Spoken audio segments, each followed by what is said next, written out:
நாங்கள் இலங்கையினுடைய கிழக்கு மாகாண ஆளுநர் அவர்களை வடக்கு கடற்றொழிலாளர் சமூகம் சந்திப்பதோடு எங்களுக்கு சந்திப்பதற்குரிய நேரம் ஒன்றை வழங்குமாறும் இந்த ஊடக வாயிலாக தயவான கோரிக்கையாக விடுவதோடு அதே போன்று இலங்கை இந்திய மீனவர்களுடைய பேச்சுவார்த்தையை தமிழ்நாட்டோடு மத்திய அரசோடு செந்தில் தொண்டமான் தலைமையிலே முன்னெடுப்பதற்கு வடக்கு கடற்றொழில் சமூகம் நாங்கள் தயாராக இருக்கின்றோம்.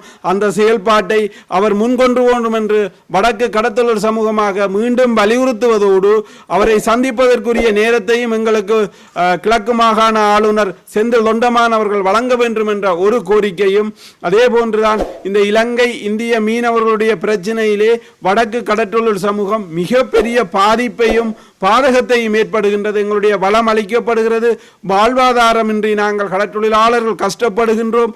அதே போன்று ஒரு நாளைக்கு பல மில்லியன் ரூபாய் எங்களுடைய முதலீடுகளை இந்திய படகுகள் அள்ளிச் செல்வதும் இல்லாமல் அந்த கடல் வளத்தை மீளவும் அழிச்சு செல்கின்றது. திருப்பி உற்பத்தி ஆகாத வரையிலே கடலை பாலவனமாக்கின்ற செயல்பாடு இந்திய இழுவைப்படகுகள் செய்கின்றது. இந்திய இழுவைப்படகுகள் இந்த செயற்பாட்டில் தமிழ்நாட்டில் இருக்கின்ற நாட்டுப்படகு மீனவர்களும் பாதிக்கப்படுகிறார்கள். வடகிழக்கை சேர்ந்த பாரம்பரிய மீனவர்களாகிய நாங்களும் பாதிக்கப்படுகிறோம்.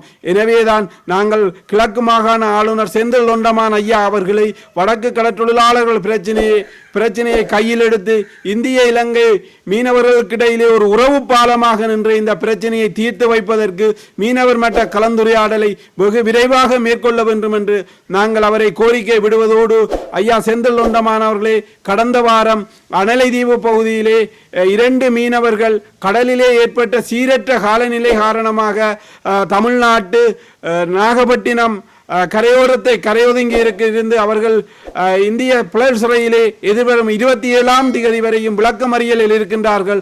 அவர்கள் இந்த விளக்கமறியலை 27ஆம் தேதி நிறைவடைகிறது. அவர்களை இலங்கைக்கு அனுப்பி வைக்க வேண்டும். அவர்கள் மீன்பிடிக்க செல்லவில்லை, சீரற்ற காலநிலையால் சென்றவர்கள். அவர்களை மனிதாபிமானமோடு அனுப்புவதற்குரிய முயற்சியையும் ஐயா செந்தில் தொண்டமான் அவர்கள் எடுக்க வேண்டும் என்றும் நாங்கள் வலியுறுத்துவதோடு, இலங்கை இந்திய மீனவருடைய பிரச்சினைக்கு வடக்கு கடற்றொழில் சமூகத்தின் எதிர்பார்ப்பு நம்பிக்கை இன்று செந்தில் தொண்டமான் ஐயா கிழக்கு மாகாண ஆளுநர் திகழ்கின்றார். அந்த நம்பிக்கையின் அடிப்படையில் தான் நாங்கள் உரிமையோடும் உறவோடும் இந்த கோரிக்கையை நாங்கள் விடுகின்றோம். நீங்கள் கிழக்கு மாகாணத்திலே மிகப்பெரிய சேவையாற்றீர்கள். இருந்தாலும் இலங்கை இந்தியாவுக்கும் மீனவர்களுக்கு இடையிலே உறவு பாலமாக நின்று இந்த பிரச்சனையை தீர்க்க கிழக்கு மாகாண ஆளுநர் செந்தில் தொண்டமான் ஐயா வழிவகுக்க வேண்டும் என்று நாங்கள் தயவாக வடக்கு கடற்றொழில் சமூகம் சார்பாக, கிளிநொச்சி, முல்லைத்தீவு, மன்னார், யாழ்ப்பாண மீனவ சமாசங்கள் சார்பாக நாங்கள் இந்த கோரிக்கையை முன்வைக்கின்றோம். நன்றி.